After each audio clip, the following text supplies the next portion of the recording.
afternoon, everyone. It's winter time in the city, and we've got some great guests lined up, and today is no different. And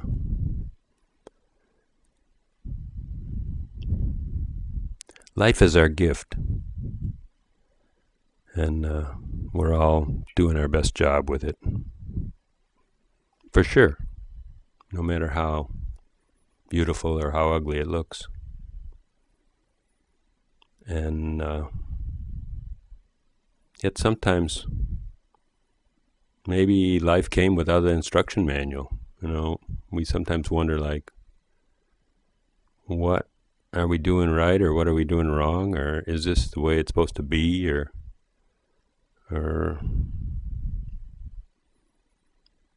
and so then we look around and ask people and see what other people are doing. I think there's a great learning in imitation, or you could call it reflection if imitation sounds bad to you. In fact, maybe we're all reflecting. We're all in a large pond of consciousness. Some people talk like that. And what's really the differences? You know, so today we're with Nick Gancitano. So welcome, Nick. Hello. Many times the people, of course, that come are not really necessarily aware of consciousness, or even, you know, maybe we're not even aware of consciousness. It's a word, and exactly what all the facets of this word that we give awareness or consciousness or isness, or, you know, so many words. We're doing the best we can, right, to make sense out of it. But, you know, for certain, a lot of people that come are pretty much in day-to-day mental interpretation of life. And so then if we start to say, well, you're probably not doing much, you know, because who's there to do it, you know, it might not resonate right away, right? I mean, is there a way to just kind of make this real general and just slide it in there without without too many spiritual concepts? Well, the concepts are only necessary to offset our past conditioning, our other concepts. Otherwise, they're useless. From an applicable standpoint, my perspective has been that just feeling the sense of I with no other concept, no belief system, no practice whatsoever is the essence. By giving attention to only the I, what occurs is that we begin to reverse the flow of consciousness, which has the tendency to go out, which is conditioned habitually to go outward. And through just making a U-turn, if you will, by feeling ourself, no matter what it is that we're perceiving or experiencing, we begin to retrain the flow of consciousness to move inward. And as long as we practice that, there's really nothing else to do. The spiritual practice, in my observation over the last 20 years, is that people are more interested in seeking to a large extent than actually resting in that stillness.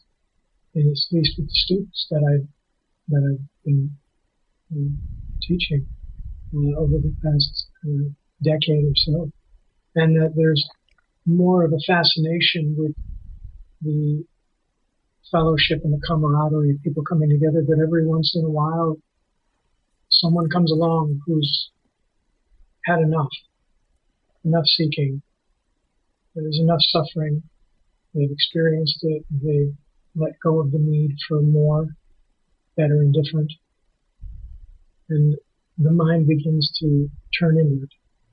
A sort of dimple begins to turn inward, and as it begins to turn inward, the heart current begins to amass power, begins to increase in flow and strength, until the tendency of the mind to be able to go out becomes increasingly less interesting. See, and then the current begins to move in, and all this just infinite I in every situation. And I've practiced many different sadhanas. I've practiced the Vipassana and all the different meditations, meditating 10 hours a day for years, and practicing these things, and they don't really lead to anything, because they ultimately just strengthen the mind, because there's an externalized form of meditation occurring. There's a me meditating on the breath. There's a me meditating on thought. There's a me, whatever it is that I'm giving my attention to, there's always two. There's always me, the witness, and then the object of meditation, which is this me. And so once this occurs, the attention being flown out toward that takes it away from the subject of awareness, which is what I am. Please let's stay with that for a while and go over that again. You're saying that because you've done, as I understand, you're sharing that you've done many, many long hours of, whether they're arduous or maybe it was just total joy, I don't know, but practice, spending a large part of each day in certain practices, and maybe for extended periods of years. And then you're saying somehow when you're really, at first you think you're getting a taste of something that is going to rub off, and somehow that's going to change your life. But somehow gets to a point where the advantage of that taste is equal and opposite to the disadvantage of you trying to grasp that taste. And explain a little how that works. And because up to a point, everybody starts doing practices right away, and it seems like it makes sense.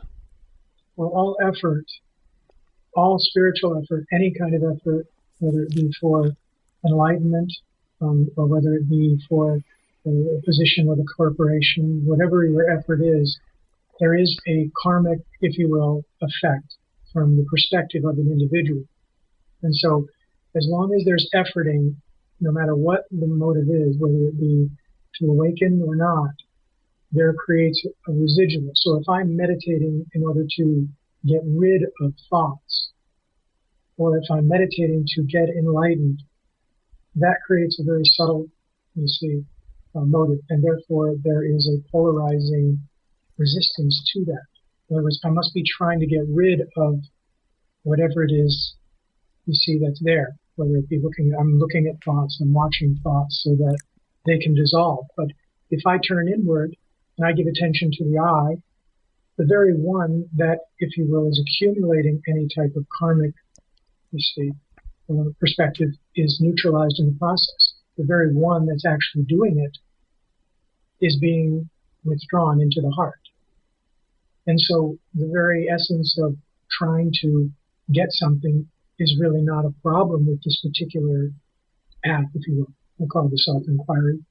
Is once you give attention to the I, there ultimately ends up with no one left to acquire karma.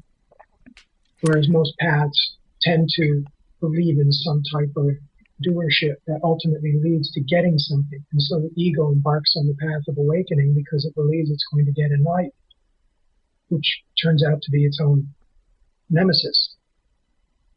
And so once we begin to turn in, once we feel I, who's trying this, I am, who's meditating, I am, then the idea of watching thoughts or trying to meditate really is not necessary. That all that does really is help to bring the mind into a more one-pointedness. But then that attention needs to be turned inward. It needs to be, if you will, withdrawn or turned in the opposite direction. Is it useful to you were saying that we're so used to going outward, and so many people just want to be seekers. Really, they don't really want to finish that, and they like the camaraderie, and they like somehow the easygoing people that they meet, and the softness around spiritual teachers, and the feeling of openness, and so on. And I was wondering if it's useful to look in, is there a mechanism to that seeking? In other words, somehow something about seeking anything or searching to improve something somehow must come out of fear base or an inadequacy base or something like, hey, this could be improved here, something. Yeah, I mean, and so then in a way that outward reach is like an automatic part of the mechanism, maybe, because it seems so universal. I don't know if that's, I can't just declare that and say that by assertion, but it seems like it happens enough in my life and others that it seems like part of the equipment, and to say that, oh, you're still loving to be a seeker, like as if you're even more inadequate, but I mean, you're just operating your machinery, that's all, in a way, and there's some base fear that maybe if you could even just put that on the table, and you could say, well, that's not all maybe that's not so bad, I mean, then you could maybe you would, because then I think you were saying something about if you just lose interest in that, and then apparently gain interest in looking inward.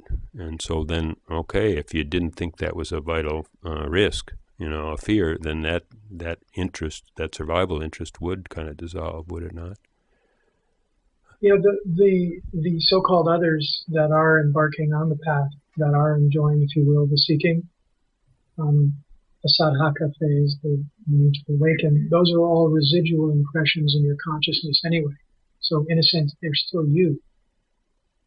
As much you as the body that you're calling yourself, whether or not you're one who's actually wanting to find or whether or not you're wanting to seek. They're all just part of the drama going on in consciousness, because from the jnani's point, there really is no sense of other. There is no sense of seeker, you see, or finder. Say more about residual impressions. I seem to be wanting to stop you a lot, but you're giving us a lot of good new rich terminology, and so then let's just try to know what it is. Residual impression, meaning a past impression in consciousness, if you will, like grooves in a record that have been left but not played for a while, but every once in a while they play that song out of the blue. And so you may feel like you are clear of certain, let's say, vasanas. And suddenly, out of nowhere, these old tapes start playing, these old memories. So it's a memory-based? Yes. Or conditioning. So in somewhere in the memory is more than just a picture. There's also feelings and kind of motivations, maybe. Or like the feelings feel bad, and so then there's associated fear, and so then the motivation is to get away from that fear or to cure it or somehow to become safe from it, and then so then that gives to an action. And that's all really the same memory, right? Yes, and it's a natural tendency. There's nothing unnatural about it. There's nothing unnatural about anything. It's all part of the flow of the stream. And so it's important to acknowledge that it is a natural process. Every life stream has to go through the so-called phases of, going through life, suffering, deciding to want to awake, going through the necessary stages, the failures along the way, and then the surrender. And so somewhere in between seeking and surrender, there are various different forms or shapes that take place, and we call those individuals or seekers. But they're really nothing more than just movements in our consciousness, and they have nothing to do with my giving my attention back to the I. In other words, the sense of I permeates everything. And so once we give attention to only that, that begins to grow, and the pleasantness, the joy associated with that begins to lessen, if you will, our tendency to give attention to those external so-called things or those movements, until eventually they no longer pull on our attention, because the joy of being, you see, replaces the desire for those things. So it's like a slowly shifting attention inward. It's not a sudden thing. And some may quote or say that the enlightenment or self-realization is a very explosive thing or rapid thing, and that may be the case in rare beings. However, the norm is that it requires a gradual process of weaning oneself off of the attachments because of the long held conditioning. of the mind going out. And so to be patient and to trust and to have faith and know that the power that is running the whole show knows exactly what you need. It knows exactly what the destiny is. And it ultimately is to completely turn inward and come home. So, and to abide in that and to let go of those things. Sometimes some of those words, I'm sure words are interpreted in all different kinds of ways, right? And so then words like weaning yourself away, that's definitely part of the seeking, right? Or like surrender can even be taken as some kind of a doing or something. Now I'm going to surrender. But maybe both of those are just kind of a refocus of interest. And then interest just comes kind of like from seeing, because you just see that, hey, that's not interesting anymore, right? I mean, yes, right. Yes, that's the way it feels. You simply, one day you're doing things, or it appears you're doing things, and all of a sudden you're no longer interested. You're like, I'd rather just turn my attention inward. And it's not that the body won't continue to do those things. It has its destiny. It has its prarabdha to work out, to act out. But that really doesn't pertain to you. The reality is you're the awareness that's aware of it all. And so by not giving attention to the forms, but by giving attention to the formless awareness, the aspect that's aware of it all, then you really don't get lost in the drama, which is where the greatest distraction appears to be. And so it's like this. Some people give themselves to the formless, I think a lot of people have a good success at that, actually. But in a way, it looks like they're withdrawing from day-to-day life, and then even at certain times, I believe in the traditions, it was said that you should withdraw. And they had monasteries and so on, just exactly for that, or otherwise living in in a forest or something, going off on your own in nature. And so giving attention to the formless, I don't know, sometimes what happens to me, just to share that, is that it's not even an interest or a focus or searching to change anything. I don't know, and it must be something to do with the interest, but there's just a resting that happens. Like I just go to a null point, and it's just happy there. I mean, it's not even going there to be happy or anything like that, but I mean, it does seem like it's a creative point, because then really I find myself in all kinds of situations, and I'm allowing that null point to be there, and then I just feel like whatever is appropriate happens, and I'm not really that involved with it. In other words, I don't feel any limitation, like anybody could somehow put me off guard, because I'm not even there in a way. Who's there to be off guard? I mean, those are silly things to say, maybe, and that they're so typical to say that, But I mean, the feeling of it is something like it happens automatically, so why worry? Yes. Well, the tendency, what you're talking about is ending up basically in the middle way. The tendency to go outward so extensively, and then offsetting that by turning inward with vigor, with intense sadhana. Eventually, the conditioning of going out is neutralized, and you end up falling in the middle. And so in this way, sahaja samadhi, which is the self-realized state of being, if you will, in the world, but not of it, as Jesus spoke of, this is not like being in nirvikalpa samadhi, where your mind is completely turned inward and you're completely detached from the world, and you're sitting in a dark corner somewhere and completely cut off from life. But this actually embraces both the formless and form as being one. And the infinite contains both the formless and the form, and it doesn't reject or renounce anything. But the resultant of turning inward, after the tendency has been to go outward, eventually finds its own harmony. It finds its own balance where you land in the middle way that you're describing, the place where you end up being where there's no effort to try to see things in the world anymore. And so eventually you become frustrated, disenchanted with even seeking self. And in that you create, if you will, well, you don't create it, but it is created, a certain balancing point where when the efforting stops. So in other words, self-realization doesn't occur when you're seeking, but it also doesn't occur if you haven't sought. And so somewhere Some in the people it balance, does, though, actually, right? Because they just, the lights go out or something, or on or something like, sometimes it does.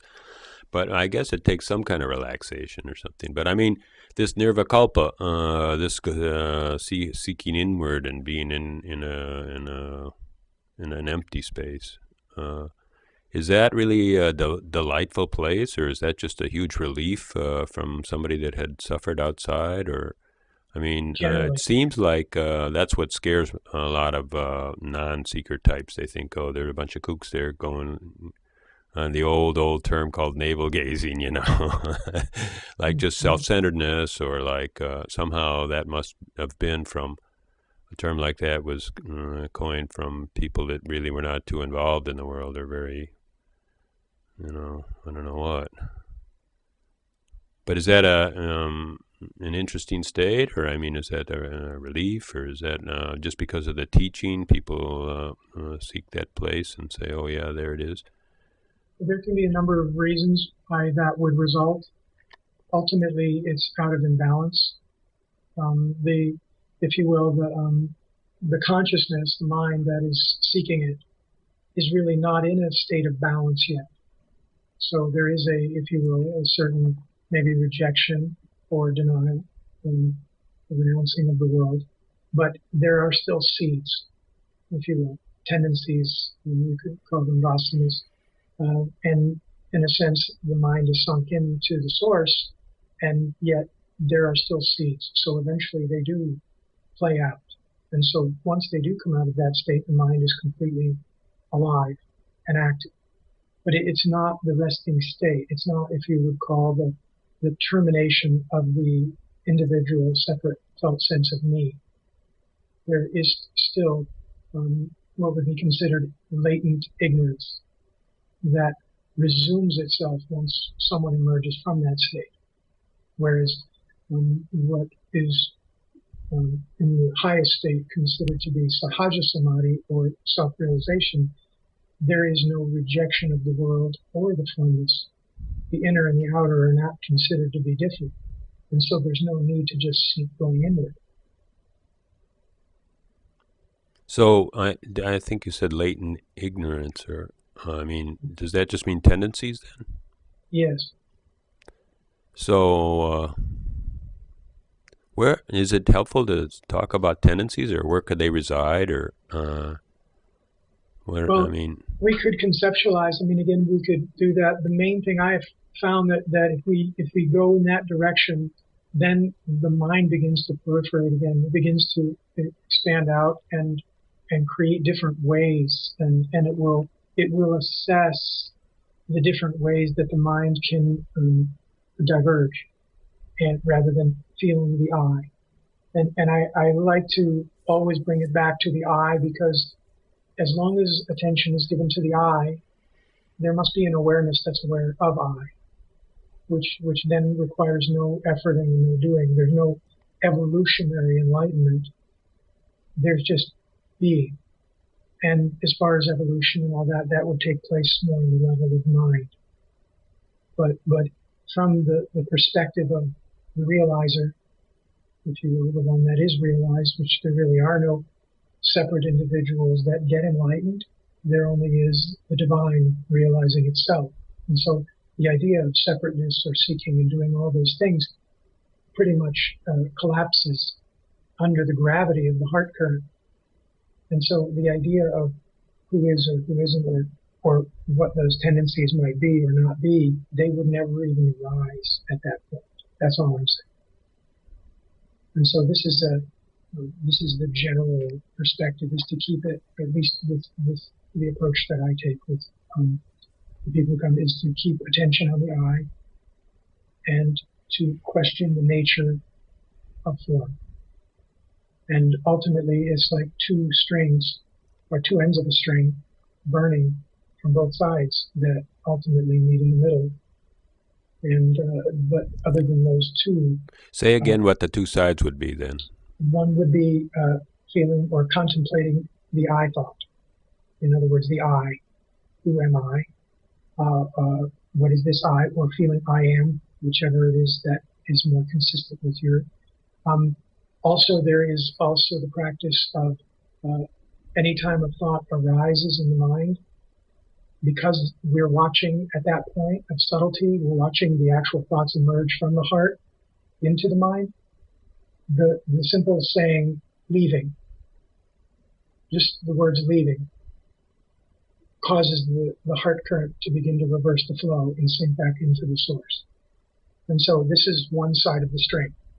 Okay, this is the inquiry. The other side of it is the contemplating what is called jnana. Okay, and this is the non-dual teachings, what would be considered Advaita. And the two together, if you will, so to speak, that burn the rope. And then, of course, there's no one left there to practice. And so until the rope is completely burnt, then the so-called doing or efforting, the belief that I am a separate individual doer, will continue to exist as a reality.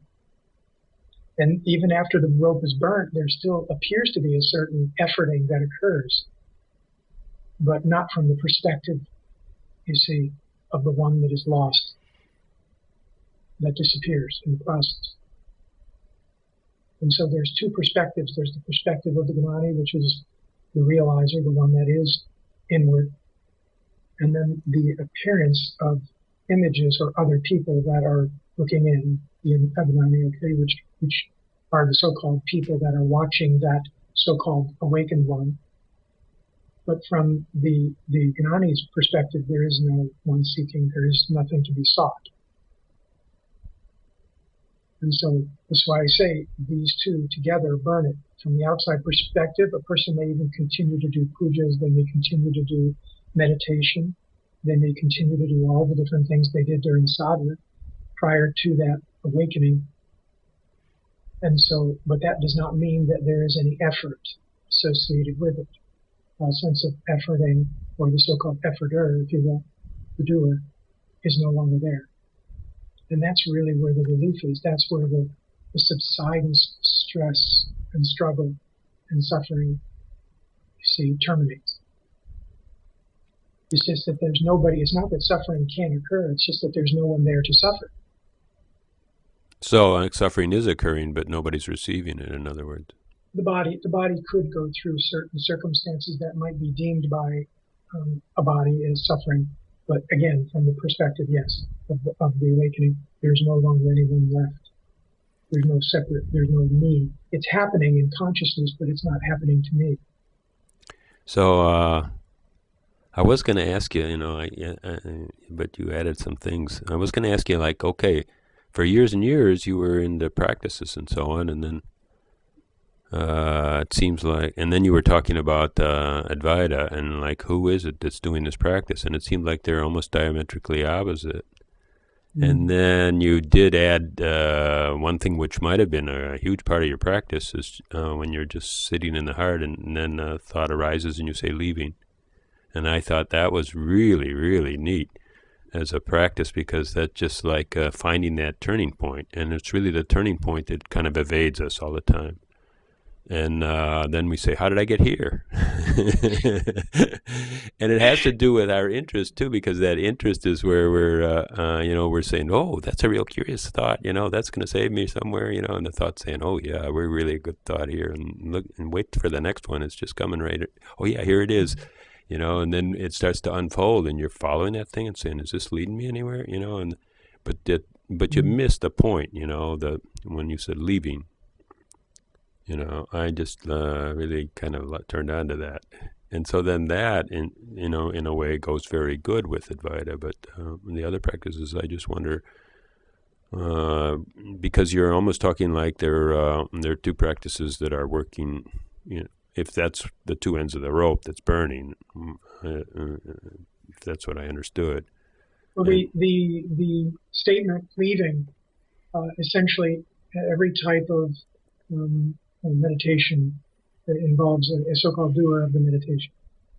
So what ends up occurring here now is that when you say leaving, you're not trying to change the thought that you're having into a more preferable one.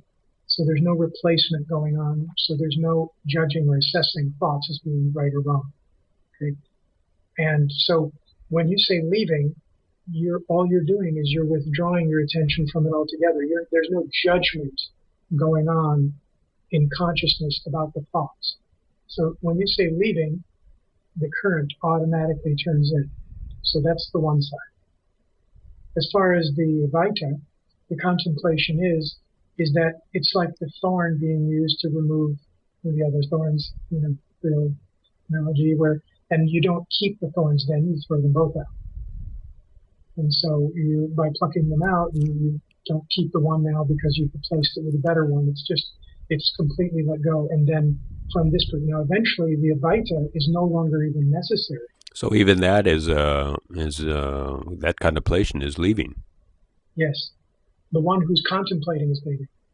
Is realizing that there really is no one there and there's no point in really contemplating anything. And so that tape may actually continue to play out. The inertia of that seeking may actually continue to play out even after the I, if you will, is realized to be none other than the infinite I. And so it's that and so once that the mind has completely sunk into the heart, into the source, there still is that residual movement or patterns that are running, but there's no longer anyone there to be attached to. It's like tying someone up with the rope that's burnt. It really doesn't have any strength to restrain or to create suffering, even though the thoughts may arise for some time after that. There's a stabilization period. In a way, it's like one metaphor could be that the rope is tying you up and binding you in some way. Another way, the rope could be like a leash, tied to a thought chain, a chain of thoughts. And it's like this rope is made out of temptation, that you're tempted that this thought somehow going to be cured of. This one finally is going to take you somewhere. This one, not one thought either, because like one kicks off another, and you're off on a little train. Mm-hmm. And so then even non-seekers, so many people, just young people or people just, developing and maturing, they get a lot of ideas and they want to follow their ideas. They, most of society and education and so on are about developing ideas. And so if you get one that looks kind of shiny and good, you say, well, now maybe I could just polish this up a little bit and it would be a jewel. And so then, not necessarily to instill in them the idea of leaving, but just to start noticing that the thoughts always have a promise to take you somewhere, and just to notice that activity, without any kind of real judgment, to saying, oh, wow, I'm going away from the moment, I'm going into dreamland, or I'm making a concept, or I'm abstracting, which all that is. And, without any of those seeker's tools, like saying, well, what are you trying to escape? What's the feeling you're moving away from? Is that something that really is a tendency that's buried and you've always been trying to get away from it? Or, what, if that would be a cause. Of course, here we're just musing about even a higher cause and effect. Like the cause is that you feel uncomfortable. The effect is you move away into thought patterns. But could some of this stuff be useful? I guess I'm asking on all levels of seeking. Maybe people that even haven't even acknowledged spirituality or philosophical investigations. philosophy in a way is thought, how life works. In a way, we're trying to experience how life works, right? Because we want to look inward and just see our life from a new perspective, and not from an interpretation so much. I mean, looking inward, is it still an interpretation, or there's still a risk that you could be interpreting? In other words, because if you have a preconception of what bliss, or there's so many words that you are even using, because you have that background, the different samadhis and the jiva mukta and all that. There's so many of the traditional words that are in a way a preconception, because they have a meaning for us, and and they are abstraction, and they're leaving basically. If they cross our mind, we're leaving. Where are we leaving? And why are we doing it? And who cares? Ultimately, it's that the mind is leaving the source. In other words, because when the mind is externalized, in other words, when it's flowing out toward forms, when it's grasping or clinging, attaching, wanting, desiring, and there's nothing wrong with any of those things, certainly. Yet when the mind is moving in that direction, there is mental activity. And mental activity is synonymous with suffering. And so when the mind turns in the opposite direction, it's considered the self. And so it's the same essence, it's the same substance, consciousness, but when flowed out toward things, it's one, you see, and when it's turned inward, which is when you say leaving, all you're really doing is you're preventing, you see, through intention, you see, for the mind to sink back into the source. Like the thought is arising up out of the heart into the mind to project outward. As soon as the thought is seen or recognized, that energy, you simply say leaving, meaning you recognize the tendency to go outward, and you are holding it back at bay. You're not even holding it, right? You're just noticing it, and then if it wants to still go out, it goes out, but you called it. Well, there's still intention. Yeah, there's intention. There's still intention at that point, because there is still the intention for realizing, and so knowing, in other words, who you are, which is your nature. So it is the most powerful intention of all, is to remember who you are. Any other intention that you may have is not going to be as complete as the intention to return to yourself, because it's your nature. So any externalizing intention, whether it be acting on the fulfillment of a desire, like if we have a desire to go eat, my intention is, let's just say I want to eat at a specific place and I want a certain thing. Okay, the desire that arose in me of hunger sponsored that intention, but no matter what my intention is or my desire is, it will never match or equal ultimately the desire to return to the source, which is why it's inevitable that self-realization occurs. See, so it's not even a stated desire, it's just kind of like a magnetism or something like that. So correct.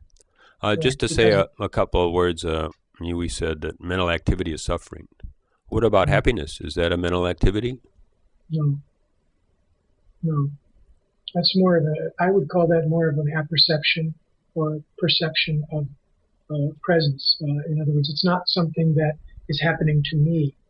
In other words, that state of being is something that is explained or described only after not being in that state.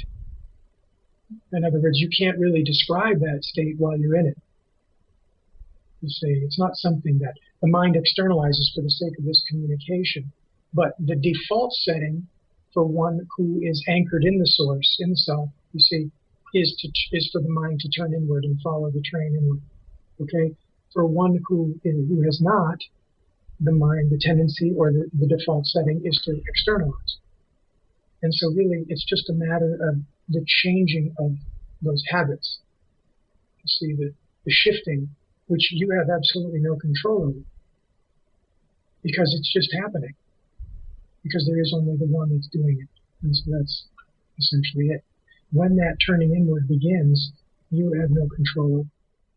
So in some way you have no control, but we talk about it, and we just talked about intention. So then you have no control over intention either, right? So then why Well, even mention it? I don't know. well, I mean, yeah, well, you still need to consider the possibility that when we're using words here, in other words, when we use words, we have to consider it, because ultimately, when the mind is going out and seeking things, we have to discuss, well, why bother inquiring at all? In other words, why would we bother? Well, there would be a very subtle shift in energy or intention. In other words, I would much rather be, let's just say, one might say, at peace than to be constantly thinking or compulsively analyzing life. Now, that being the case, the energy of that, the flow of consciousness, would tend to go in the direction of the greater desire or intention, you see? And so then that would begin to collapse in on itself until, like the weight of the gravity of that heart current, light cannot escape a black hole in the same way thoughts cannot escape the current of the heart, you see? And so it's not that they're not there, it's just that they don't release, they don't rise into perception. They remain in dormancy. mm. And so everything that we're discussing ultimately gets withdrawn into the opposite. Somehow I have a desire. I don't even know if it's mine, but it seems to manifest here that this could be just simple in a logical way too, and not have to really confront too much paradox, or not have to say things that make paradox. It's just where language breaks down, in a way, paradox. So we're saying that we're talking about intention, we're talking about withdrawing, we're talking about an inward focus, we're talking about noticing a point of departure by saying leaving, and we're just saying, and it helps. Actually, because we could be leaving all the time and just never notice that point, and then someone says, "Oh, just say leaving," because that's a good focalizing tool. And then, in the same time, we're saying, well, because there's no separation, that oneness is doing everything, and you have no control over anything. Let's say that's totally true, but it's a worthwhile saying. Maybe we should keep that a secret. And just so that it could be logical, and that people could say, okay, well, I'll play around. I'll have an intention. I'll try to find that point of turning point. I'll say leaving it sometimes, and then just leave it at that, And then when someone, actually, okay, I'll just keep talking because. Actually, it just became clear as a bell to me that there's nothing happening and nothing going on, And it's an interpretation, because you could just see it in a shopping mall or something. There's a million things going on, and they're not happening without a thought that recognizes them. Without a thought that recognizes them, there's a million things happening. So okay, let's say 1,000 things happen in an hour, and you're there, and you can remember 25 of them. Because that's where your thought recognized them. And so that those 25 thoughts made those 25 things happen. And actually, maybe a jillion things are happening. Who knows, if you want to get down to how many bacteria flew left and how many flew right.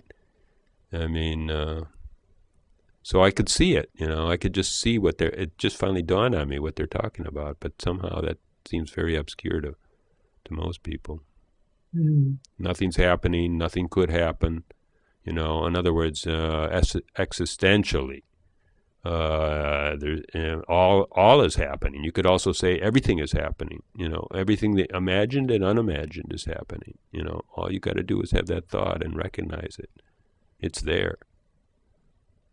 Maybe. I don't know. I never said that before, so I don't even know if I ever heard anyone say that. But I just thought, well, why not? Well, it's interesting because that is kind of consistent with the notion of saying, well, there is no such thing as free will, but you still have to live as though you do have free will. In other words, if you didn't make decisions, if you didn't take action in day-to-day life, then the mind would dissipate, it would become very weak and unfocused, and It would not lead to rest. And yet, recognizing that you really are not doing anything, that it's all happening, there's a certain comforting quality in that ultimately That leads to allows letting. rest. Yeah, that's what allows rest, right? Exactly. Just when And you so, have that notion that, oh, wow, yes, and it's an insight, or it's maybe a real feeling, or is it a felt sense, or is it just an insight, or it can be intellectual, like I just explained, right? yes. Initially, it starts out as a concept. And so, every spiritual path ultimately has its concepts. Yeah. And because they're all concepts, there's no truth being spoken here. Yeah, it's a concept for me, when I said that, but I mean, somehow it's a concept that's big enough that I can rest in it, and Right. I can just sit with nothing in it, and I realize that everything's happening and nothing's happening. And if I have somehow a tendency to conceptualize that and put that in through my mind machine, it will be there. And this is where the inquiry comes in, because no matter what's going on this side of the rope, this side of the rope is eating it up. In other words, the Advaita really is just a principle that holds the mind in check. You see, while the I is being withdrawn. Whereas, in other words, if you were to equate it to the movie The Matrix, you take the blue pill and the red pill. And so if you take the blue pill, your mind is going to dissipate and it's going to get caught up in all types of externalizing things in the illusion. If you take the red pill, then the mind is going to be held at check by contemplating more immediate things, living simply, being more patient, simplifying life, and this type of thing. It keeps the mind from branching out as much. And by holding the mind, if you will, still, by pulling them into this, what we call a circle, where the mind is now, if you will, running in rotations in a circle, while the I is eating it here, rather than the mind just going out and recreating, re-extending, or dissipating into thought, then the inquiry has an endless, job. Because the entire mind, if it's held still or in check, then the inquiry works its magic. This is where the mind can be withdrawn into the source. And this is why they work together. Somehow these explanations make it sound like thought's a bad guy. Like, oh no, not Yeah, at all. it does, and I mean, to many people take it that way. I don't suggest that you're saying that, but many people could easily. I could see how people could take it that way, and I could see how I used to think that. Oh well, like that must mean, because even just to say, a lot of people say, well, that's just a thought. It's not real, or from the old traditions, they would say Maya or illusion, or ignorance that you mentioned. And so then it's kind of like a natural egoic tendency to say, well, give me the gold, I'll go for it, give me the space then, if that's the real part, and let's discard this other part. And then you get into denial and rejection. So then, I mean, in a way, like a doing is a series of ideas based on a memory, because you have to remember when things were undone to notice that now they're done. And I was the only guy around, so I must be the doer. I mean, it's a personal memory, and which is part of our apparatus. And I guess we could say that many people live their whole life on that basis, just on the memory of images and how time passes and how they've done things, and that's a certain depth of life, of human life. That's a certain place where human life unfolds, and actually big time. I don't know where I'm going after that, but I mean, I just want to get that part out.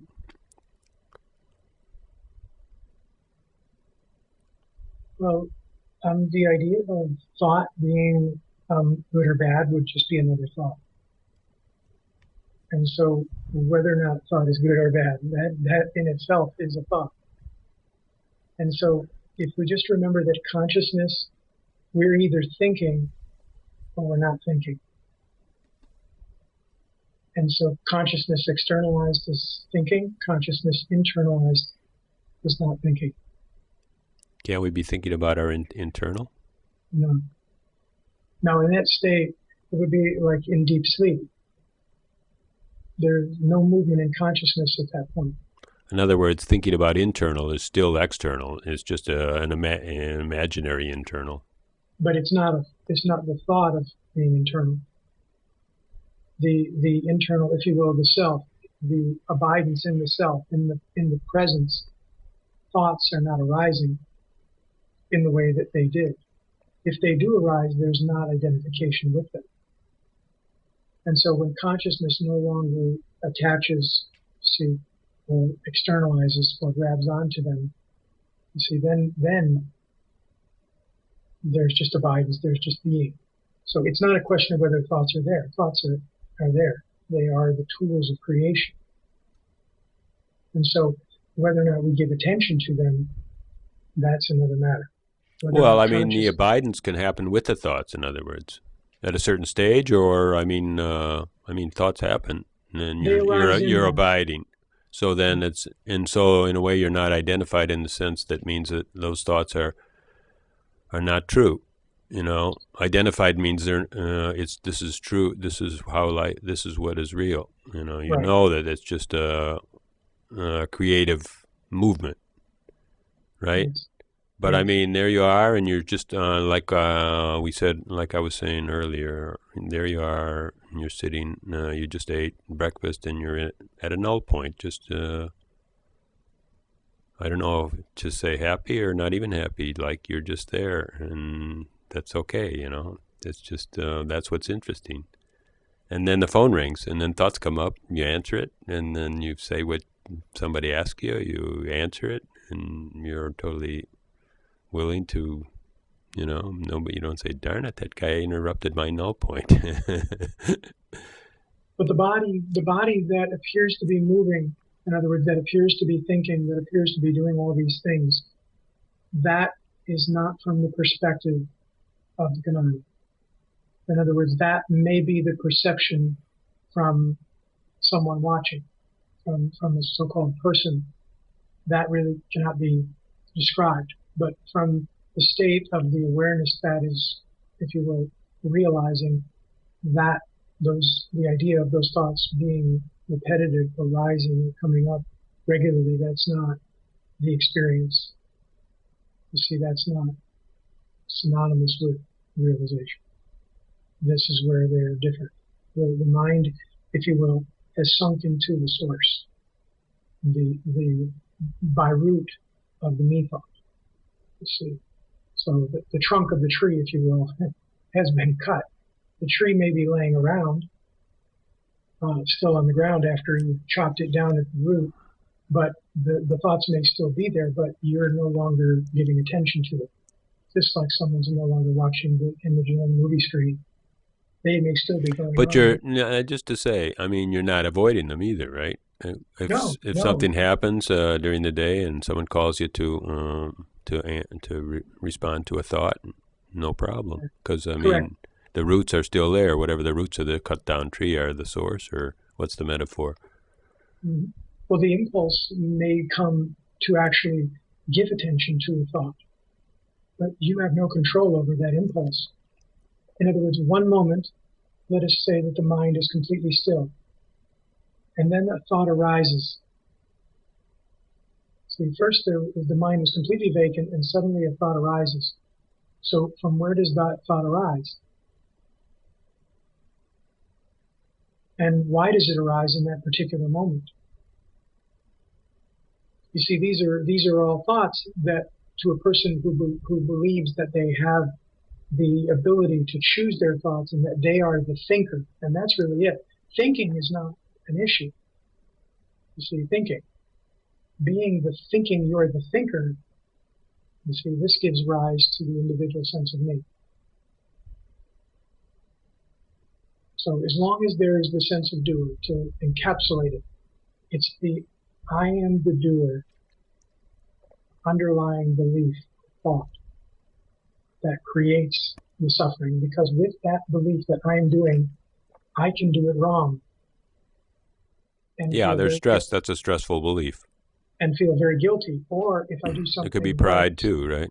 there can be pride. So under these two premise, there is the doer. But aside from that, as long as you realize that you're not doing whatever's happening, it's all floating in you, like kind of like a mist, which is really how the world is. It's perceived from that state of the self. The world of forms is perceived like a mist, and so it doesn't really have a sense of power or strength over anything. It just is. And you don't really care one way or the other what happens. There's complete surrender and resting in that, because there's no sense of me to be separate from that or to get caught up in it. I mean, these are words to describe it, but that's the closest that I can come to explaining that abidance, is that realizing the presence of who you are without being cold. Earlier in the conversation, we were talking about thought in the sense that it's laden with feelings and with meanings and with, of course, labels and with fears and desires and with inadequacies and with a sense of need for improvements, and then all these things are in each image. And in a way, I was at least saying that when we run off to conceptualize what's happening and conceptualize a good way to fix it, in a way we're escaping that image and that laden image and all the feelings that go with it. And so then just now I wanted to say something like, okay, we have an instrument, mind-body instrument, and it reverberates every thought, and all these components of that thought reverberate through this instrument. And maybe they get blocked up in fears and tensions and hang around and cause pain, and maybe they just flush right through it if somehow they're not attached. And we're talking about going inward, and we're talking about the viewpoint of a jnani, or how is it? What in other words, I think we said something like that. And I'm asking, these reverberations still happen, right? I mean, thoughts arise, and the instrument vibrates with them. And if there is any residue of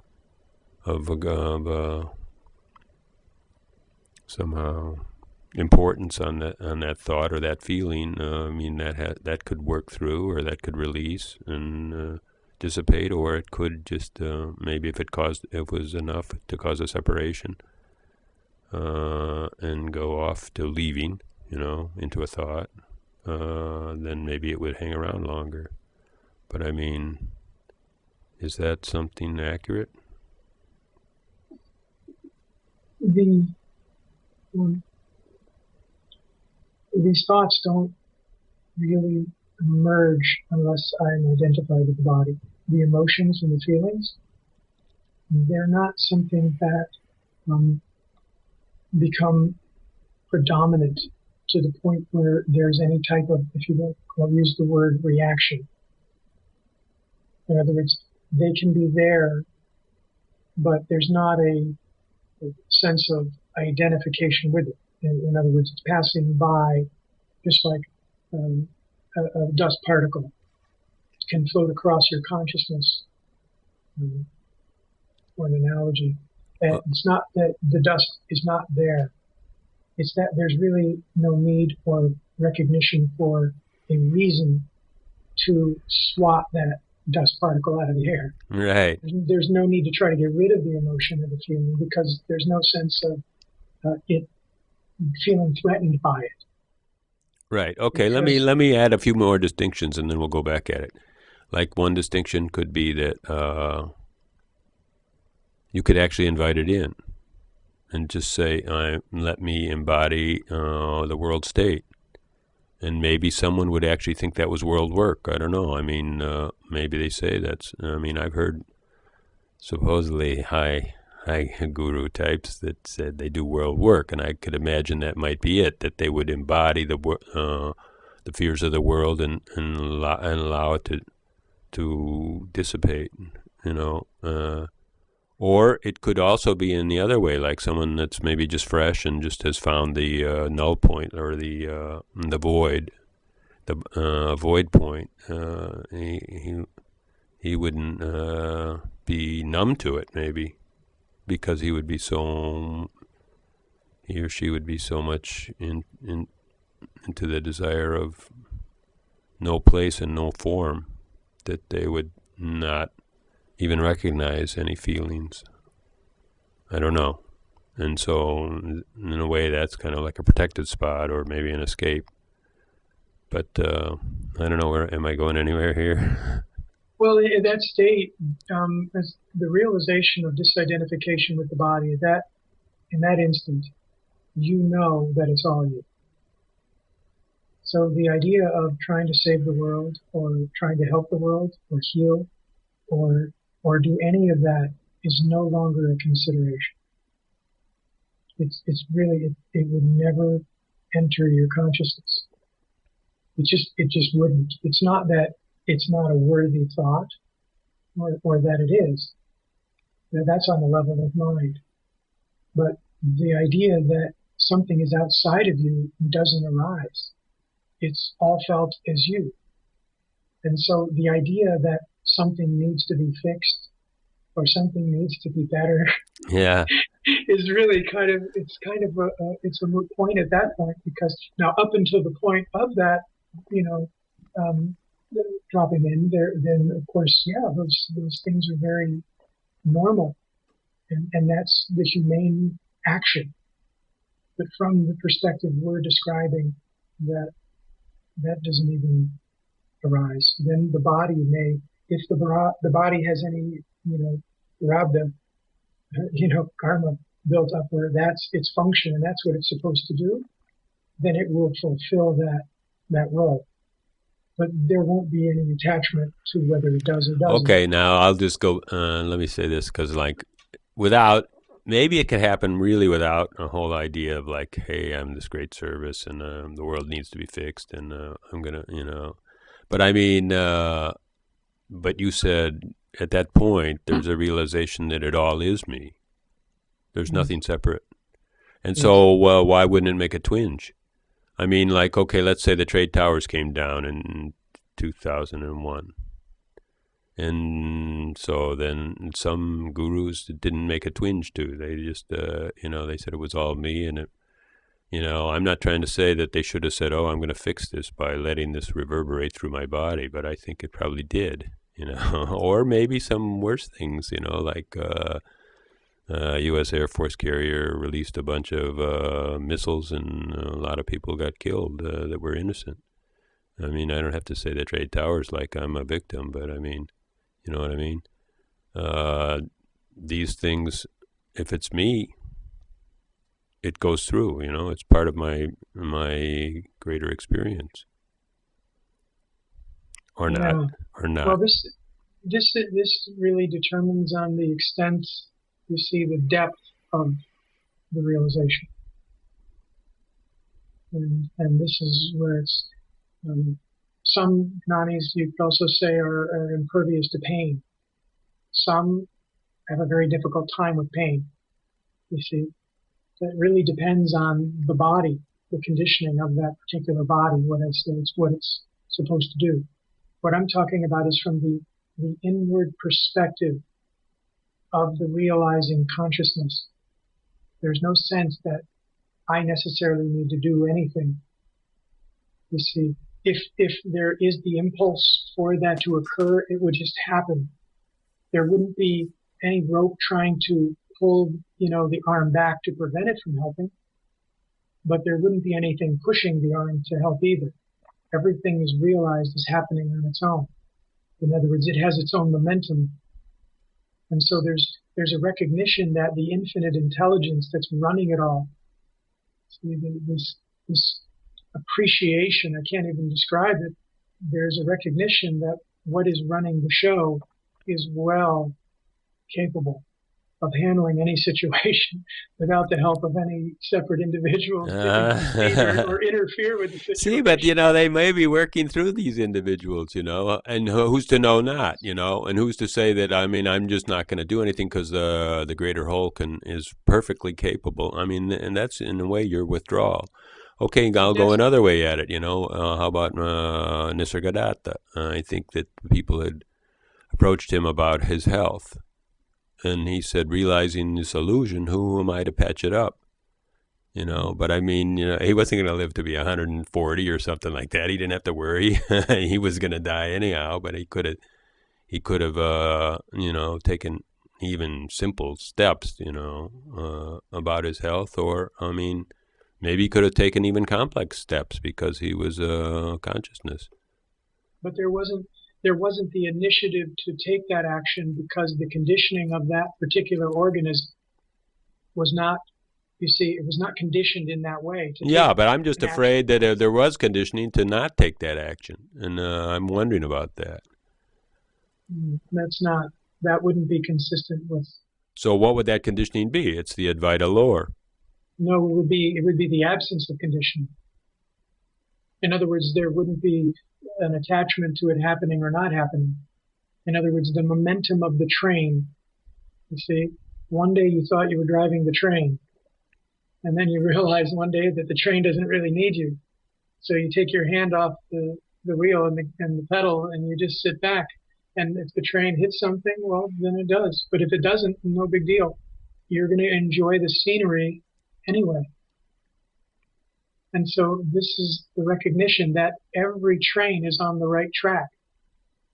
That this is the faith and the appreciation of that divine, that love, that where you want nothing else.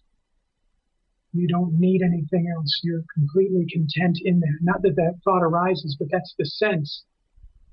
And so there's no feeling that I better get up off my butt and do something.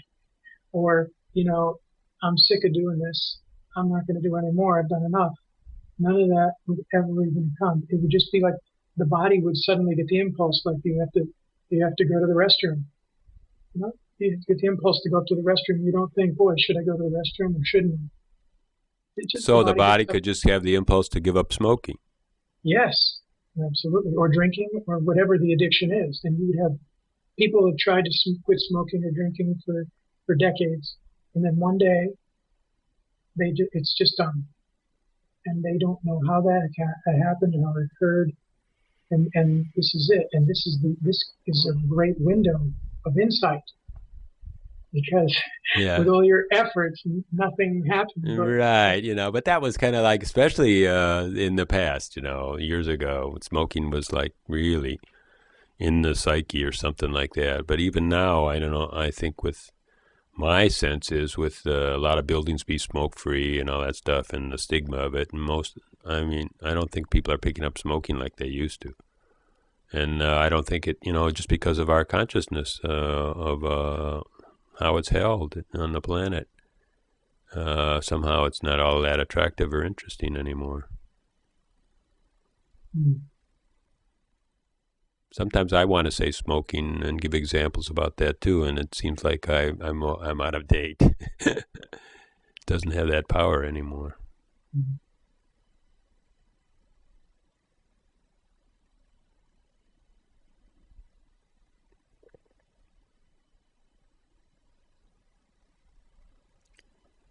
Some people can remember a vast state even from infancy. Sometimes these memories don't close down of being in a kind of like a wordless state or a vaster consciousness. And you can just see it in a brand new infant anyhow, because he's got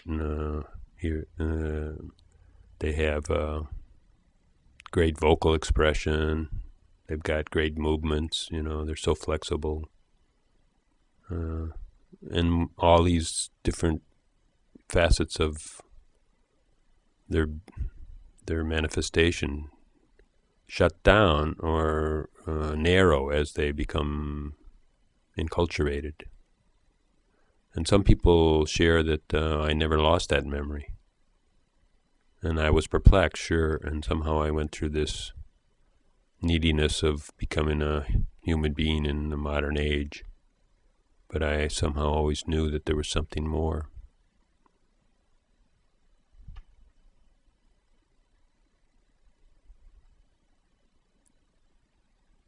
So, is it necessary that we somehow be enculturated? Is this a part of somehow we have to give up the expansive state in order to regain it? No, they're the same.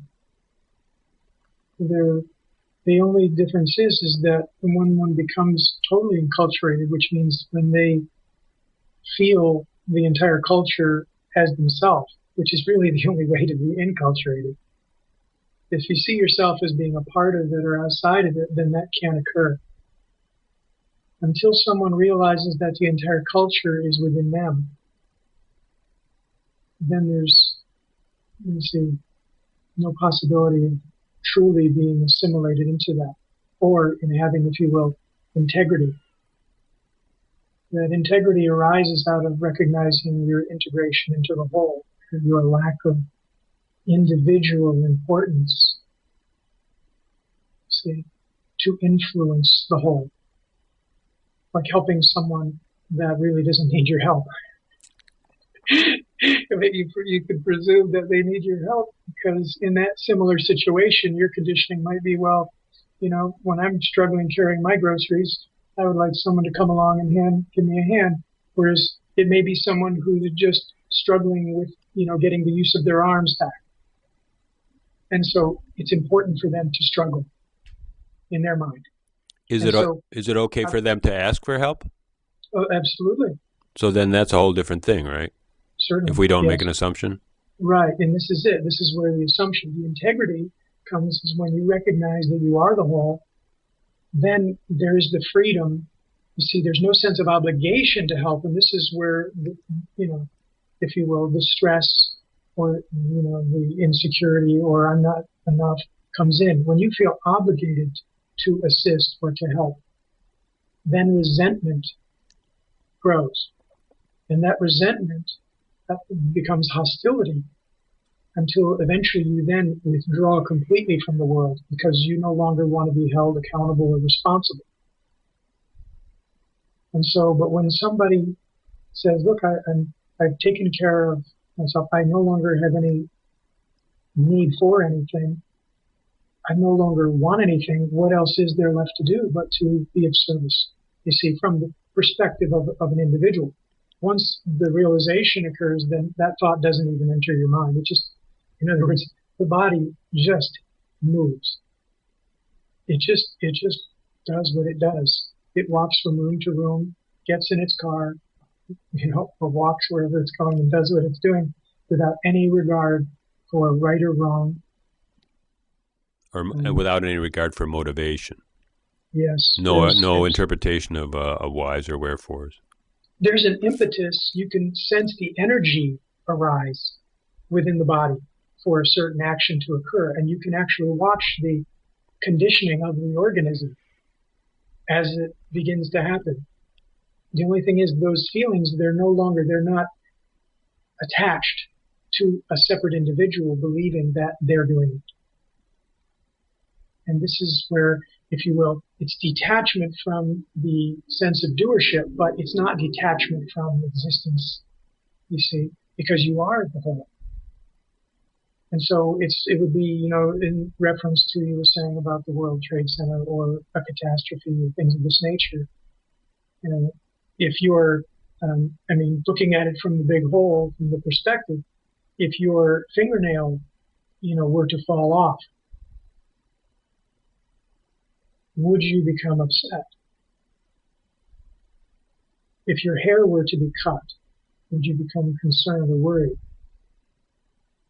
If the bacteria within your body were wiped out by an antibiotic that you were taking, would you be concerned about the lost lives?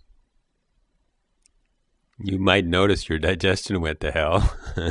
Yes, you see, but there would not be a sense that something wrong has occurred. Is there compassion? Absolutely. There's a sensing of that on a very deep level. But part of compassion is recognizing that there's no need to get involved in this particular instance. That the greatest, most compassionate act that can occur is to give attention to self. And from that place, then you're in harmony with the flow of life. You're no longer functioning as an independent cog trying to work independently of the rest of the machine. You are the whole machine. And from that perspective, it's like a mechanic who's been working there for 30 years versus one who just started. And they know when to leave the machine alone and when to take action. See, my sense is that the machine goes to 10 times harder then when you let off of it. Mm. In other words, even with doing and with ownership, I mean, as long as you're saying no, you're the owner. You're the owner of all those no's, and you're the owner of you're the doer. That doesn't do anything. And the more you say yes, the more bizarre places you find yourself, and you know darn well you could never have authored this. And somehow then you really start to realize that I'm not doing anything. I have no skills for this, and I've always been afraid of this, and and I don't know how the hell I got here.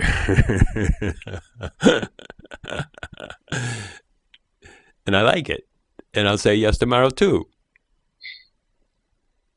And I would call that non-doership, But you're doing way, way, way, way more, perhaps. At least more effectively or more joyously, and more in consort with other people that are also saying yes. And if we bring that back to the sense of I'm doing it, in other words, I'm saying yes or I'm saying no, that thought that I'm doing it is the principal source, of confusion. Like the sun, for instance, the sun gives off light. Yeah. The sun doesn't try to give off light. Right. It just does. And so okay, well, I mean, I can go easy on that one because, I mean, obviously we're saying no, right?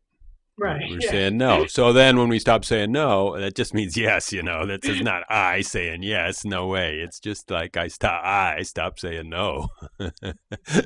And yes was left over, It's just like silence. I mean, silence is just the absence of turmoil. It's not a thing. Truth is not a thing. It's just the absence of confusion. Yeah. Okay, I was just reading something that said English is one of the major languages. It's full of nouns. Noun is everything is a noun in English, or has a noun component, which means that we objectify everything. And so then all these good traits, the truths and stuff like that, are all taken as nouns. Wisdom is a noun, you find it in a book in a certain area of the library. But wisdom is actually a verb. And so that means just seeing in the present. And it has nothing to do with a thing. And so then there's a great confusion in English. And, it can be okay to use English. I think we just have to call attention to the fact that everything is objectified, and that's not what we're talking about.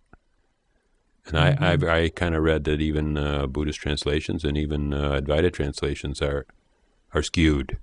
And many people have recognized that, but there are just so many things going on, you can't really do it over at this point.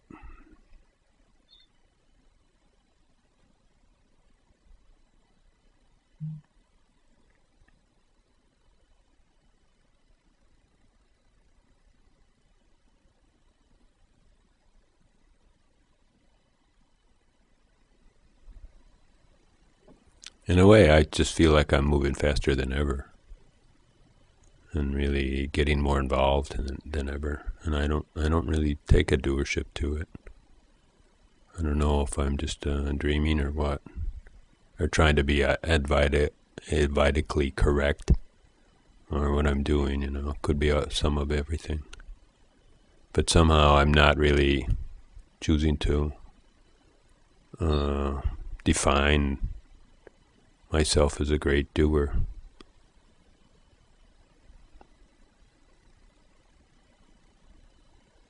You're watching the doing occurring, but you're not doing.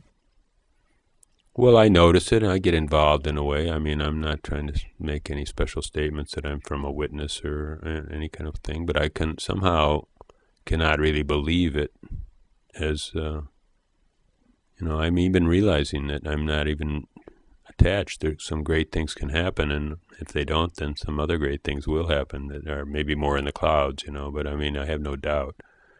And just to say great things, maybe that already is suspect, but just, I don't know, I would like to say they're important, and I guess I've got a pretty long trail of wishing certain things would happen, and so then when it kind of moves that way, that's my definition of important. Those things are just that these teachings of freedom means not being tied to your own thoughts, basically, would be more widespread and given a chance with other audiences, for instance. And I wanted to be the author of that. And now it's happening, but, I mean, the steps of how it's happening is not necessarily, that's a tendency in me, I guess, that kind of motivates me in that direction and makes me aware of those opportunities. And so then that is my karma or my prabdha or my, attachment or my... But somehow, otherwise I probably wouldn't have any particular direction. I don't know. Maybe there would be one, Who's to say that the source would pick one individual and send him off on a certain trail? The way the source would send him off would be to send him toward his own attachments.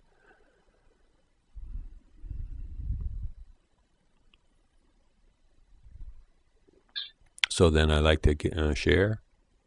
I like to put these videos up, and I wanna say things, and I don't want to shock people from their limited point of view, and I don't necessarily want to lay a lot of concepts on them, and I admit that they have a lot, they have the standard ones, and somehow maybe those can just soften around knowing the softness of it, somehow just, I don't even have to make up an explanation that consciousness spills over or reflects or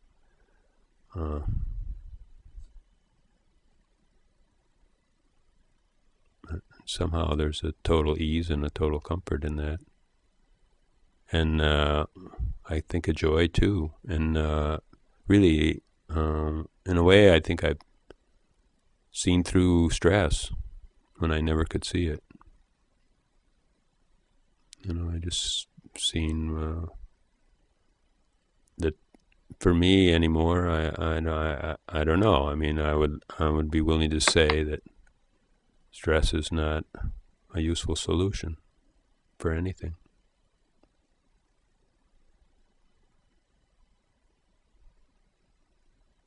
Being upset is not really useful. I've just seen it now, how to what extent I've embodied that, or know that there's no one there to be stressful, or any of those other explanations. I don't know, but I sure have seen that, it never, never, never is useful. And I want to share that message and see if it's not really easy to pick up on.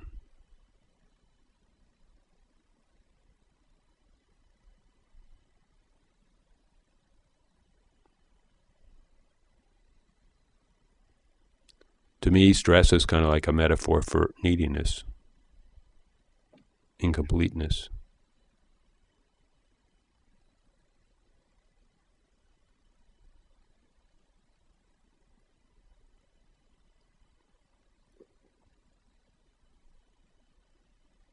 So the absence of stress could be a metaphor for wholeness.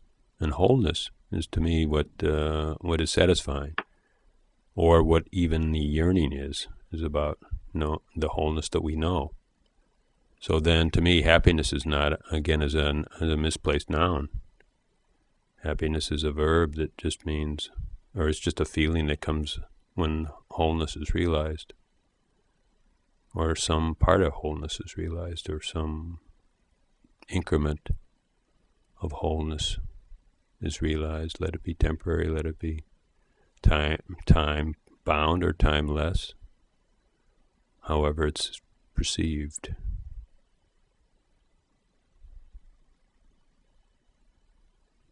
And just working in that metaphor with your attention on that, I like the idea when people say what your attention falls on grows, becomes more important in your life. And so then your life is also the life. I mean, you don't even have to say that then, because then that might be taken as trying to cure the world or something, but it's just noticing.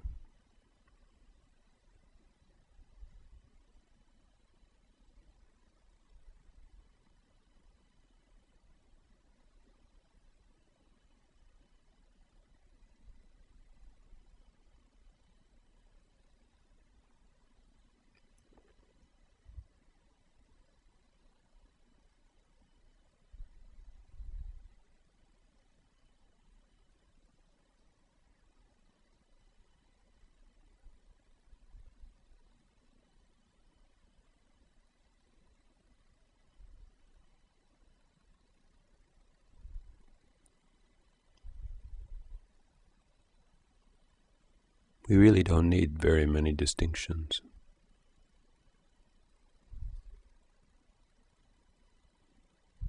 Or they don't add much.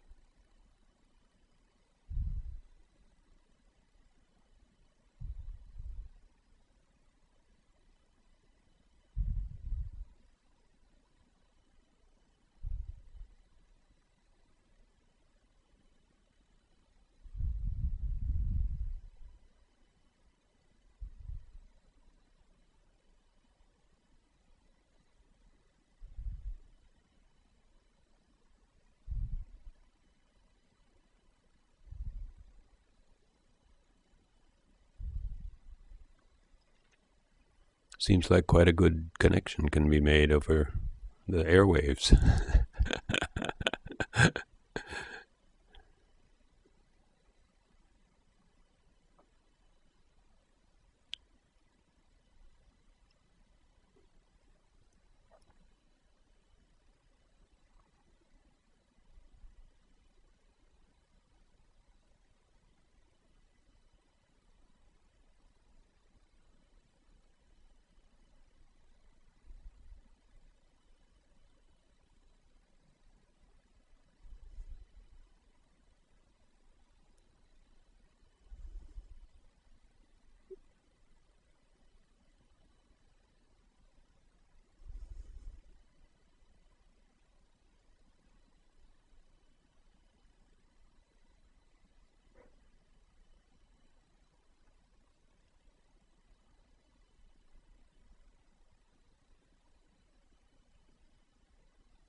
Maybe I'll ask something that's symptomatic of what I'm actually doing, which is in a way separating.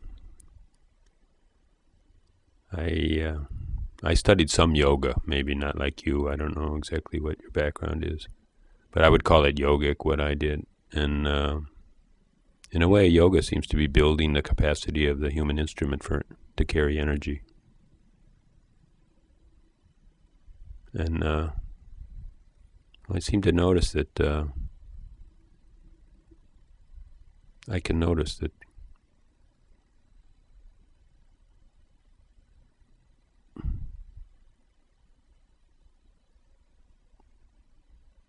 energy is building, building, building, and then it just seems like, whoa, I should comment on that, which is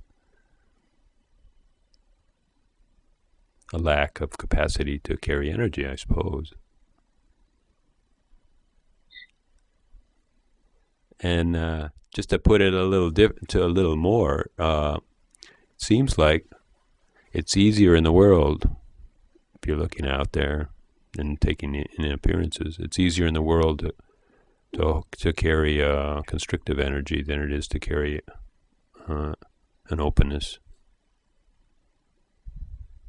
So it's easier to be angry or to be upset and to carry it to a more, extreme than it is to feel love. I mean, it's easy to feel love a little bit, but to stay with it and let it build. Doesn't seem like there's a benchmark there, or how much should I stay, or I could just keep saying, leaving,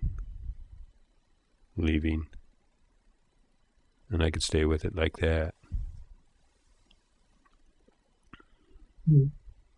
Eventually, the intervals between the time needed to say leaving increase. Right. And eventually there's no need. There's recognition.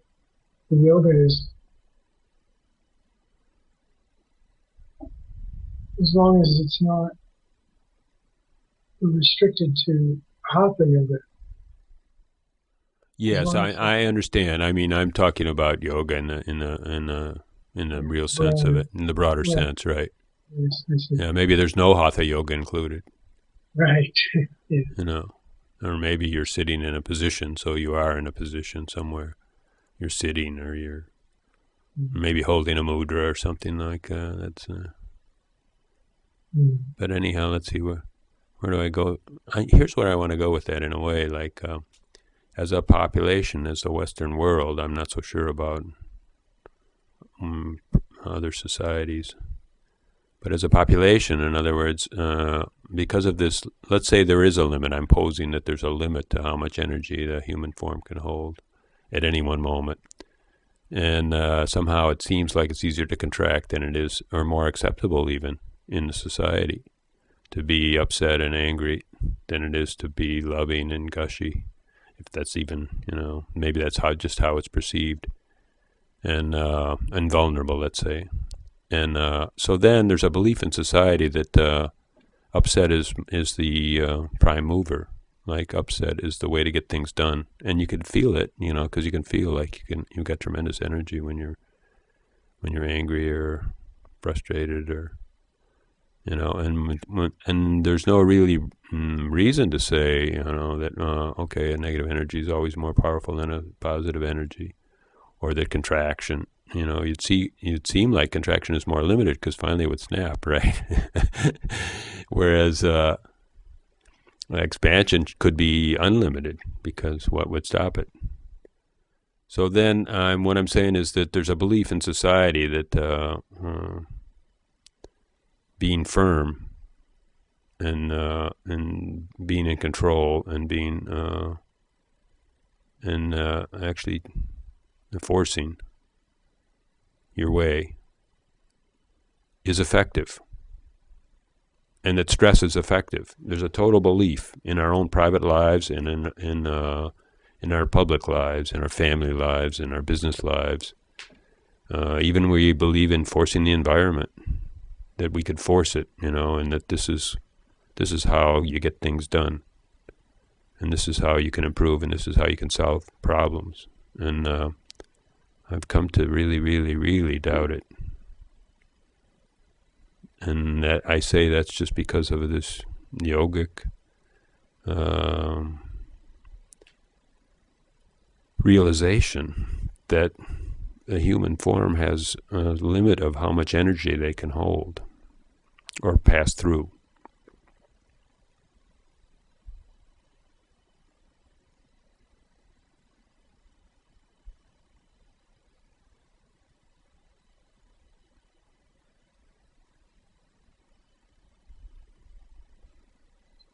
At a given density. Yes. And beyond that, there's dissolution.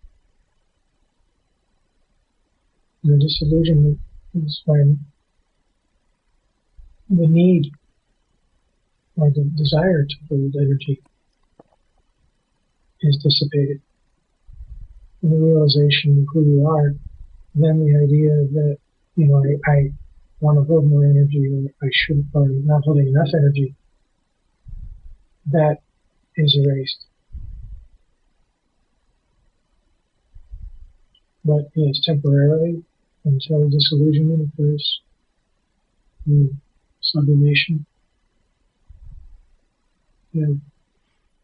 I'm not sure I'm understanding you. I'm taking it, which is a revelation, if that's what you're saying, that as positive energy is allowed to pass through you, or, opening, let's just call it, the opening, that the body dissolves, and that you no longer need it. You dissolve out of your body. And so then that's what the limit to opening is, that you're no longer here.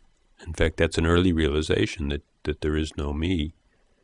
And then gradually, with the opening, you leave this realm, I guess. Is that what you're saying? Well, there would be no absolute. In other words, the absence of the me thought can occur in a high energy state or a relatively low energy state. And so once that occurs, the not, if you will, like again using concepts, but begins to dissipate. The not begins to lessen. But the body still. So the not of our manifestation, or what? The not, the heart not. The not of individuality. The felt not. You see, that feels like a separate individual me. And once that releases, then the if you will, the vibration, for lack of a better word, on that level of energy, it would change. It would oscillate differently. The experiences, the phenomena that would be revealed to one in a state, higher vibration, would be considerably different. But again, the me thought, the absence of individuality can occur at a relatively low energy state. Somebody, for instance, who's suffering incredibly. And then, of course, that rise in energy would occur afterwards. Not necessarily in a yogic fashion, right? Where you're moving the energy up and cleansing the nadis and this type of thing. It can occur prior to any of that, and then the unraveling can occur. So it's kind of like it can happen either way, if I'm understanding you. I'd like to hear a little bit more on that. Like the unraveling is an energy phenomena? It's more of like a string. It's felt more like a string that, lack of a better word, a stream of thought. And so when this vibration that you're speaking about gets to a certain point, that doesn't necessarily guarantee, let's just say, realization. One could energetically, let's just say, fall into a fire and the energy would be overwhelming, and that would not destroy, but the energy of, if you're talking about Kundalini or pranic energy, is that what you're? I don't know. I love it when you say, for lack of a better word, and you say something, because you're not creating any concept that way. It's beautiful. So then I would want to say, okay, say Kundalini if you want to, for lack of a better word, and let's not hold it as something that is, but I mean, really beautiful. And so as far as the energy goes, my perspective is that there's not a consideration of those things. However, when I practiced yoga, hatha yoga, retaining prana, keeping the kundalini high, keeping the nadi channels open through yamas and niyamas, and the pranayama and this type of thing. This is all helpful to a point where one embarks on dhyana. And so once the dhyana practice starts, that's all that there is. The consideration of the other limbs of yoga, along the route of Patanjali's 8 limbs, there's no longer a consideration really given to any of those. The jnana eventually becomes effortless and then stabilizes in samadhi. And so the energy did you say dhyan? Dhyana. Dhyan is Dhyana. meditation, or like into sinking into the eye, right? It's essentially turning the attention. It's meditation with the sense of effort. Without the meditator. With the sense of effort. The difference being is that samadhi then ensues when the one who's doing it disappears. And but that would be, once someone practices feeling the sense of I am, this initially may feel like there's effort to do that.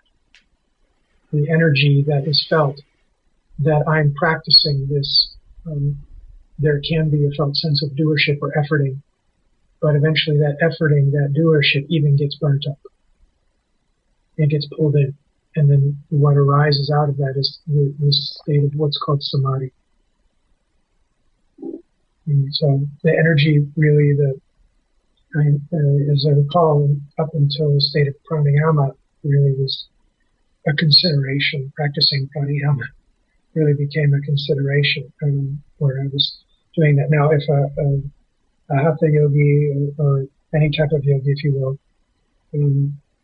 has turned their attention inward, then the idea of energy would not enter their thought, because there would be no thought at that point other than the I. So as long as the attention is held on the I thought, or the sense, if you will, of I, then the idea of energy is because energy is such a relative term. You would feel like you were in high energy if you were in a relatively low energy environment. Your body would. It's relative. Right. And so if you're in a high energy environment, people who maybe are in a higher vibration have been practicing longer, you may feel inferior, deficient or something. Yeah. Right. And so it's kind of all relative. So the inquiry takes that all out. It immediately just goes to the I, so that you're really not capable of thinking any of those things. There's no comparative energy or relativity or duality, for that matter, in that state of I.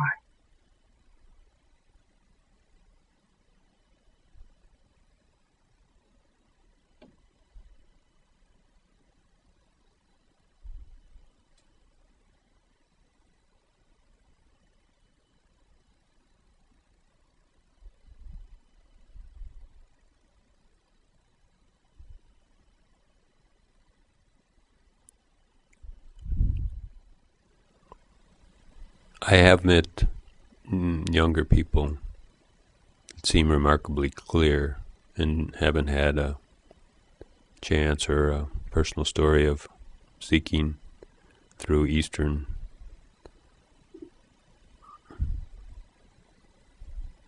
Eastern what, but Eastern pointing, let's say, or with the help of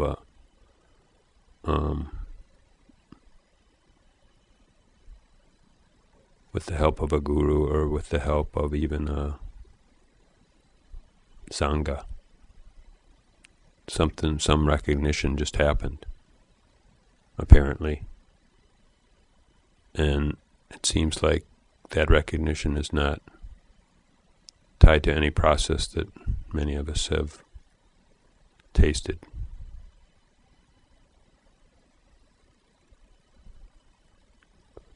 So then I think that it's important for us to somehow, if it's true, leave that freedom.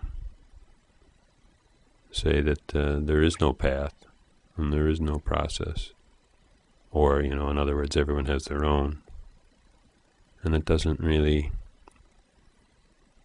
need a tradition. Some are orthodox and some are not. Someone's guru can be their tyrannical parent in that regard. And then again, it could be a very loving teacher. Yeah. And so really, there is, because everything ultimately turns out to be the guru in the end anyway. It turns out to be you.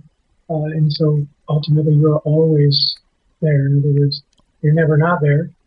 and so the guru is always present, and everything in your life ultimately turns out to be that guru, whether we identify it or not. So the life is then the practice.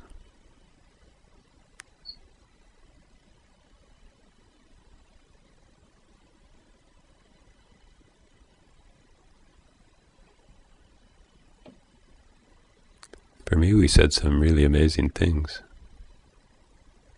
Mm-hmm. I thank you. I totally thank you. I feel like we said some amazing things. Yeah. Revelations.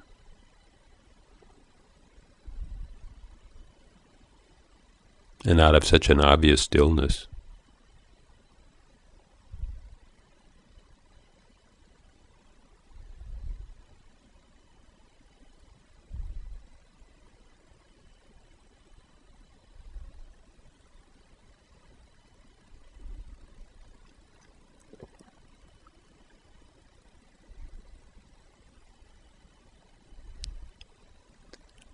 So I'm sure everybody's totally enjoyed our encounter. I certainly have.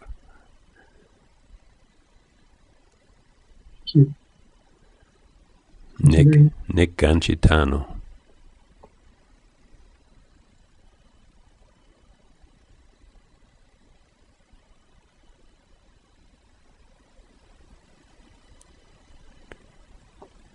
Thank you for this opportunity. Thank you, teacher.